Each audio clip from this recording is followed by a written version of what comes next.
एक दिवसाचं लक्षणीय उपोषण केलं.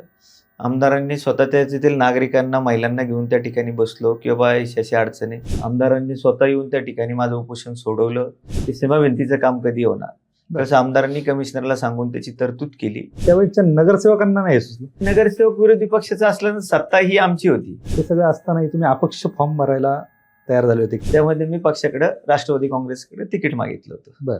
आणि तिकीट मागत असताना परंतु ते मला तिकीट न देता दुसऱ्या उमेदवाराला तिकीट मिळालं. आमदारांचा जवळचा कार्यकर्ता असल्यामुळे त्यांनी येऊन माझा नारळ, अपक्षाचा नारळ आमचा फोडला होता. मला अजितदादांचा त्यावेळेस स्वतः फोन आला होता की तू थांब म्हणून, तुझं आपण पुढं काहीतरी बघू. मला भाऊंनी सांगितलं, मला पवार साहेबांचा फोन आलाय की तुला आता थांबावं लागेल. माझ्या डोळ्यातून त्या ठिकाणी पाणी आलं आणि मी भाऊंना सांगितलं, भाऊ तुमचा निर्णय हा अंतिम राहील. माझं स्वतःचं गॅरेज होतं, म्हणजे तिथे गाड्या धुवत होतो स्वतः. आज ज्या काही स्टेजला आहे ते लक्ष्मण भाऊंमुळे आहे. मला लॉजिक कळा ना, एकतर तुमचं गॅरेज होतं, तुम्ही गाड्या धुवायचे, तुम्ही आता राजकारणात आहात, बरोबर. तुम्ही PhD पण केलंय.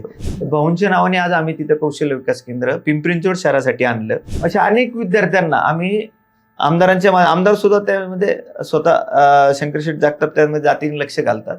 आणि तात्काळ नोकऱ्या उपलब्ध झाल्या, रोजगार उपलब्ध झाला. पाणी येत नाही, कचऱ्याची गाडी येत नाही, कुठं रस्ता खराब झालेला आहे, कुठं लाईट गेलेली आहे, ट्रान्सफॉर्मर बदले. माझ्या सांगवी परिसरामध्ये राहणारी जी लोक आहेत, जी सर्वसामान्य आहेत, अशा लोकांच्या शिक्षणासाठी काय ती शाळा का सुधरू शकत नाही? जर वारे गुरुजी सुधरू शकते, निवडणूक आले की दर्शनाला नाही, हे फक्त एक दिवसापुरतं असं. महिलांना काही रोजगार उपलब्ध करून देता येईल का, या दृष्टीने माझा प्रयत्न राहील. तुम्ही जर तयारी करताय, लोकांनी का निवडून द्यावं तुम्हाला?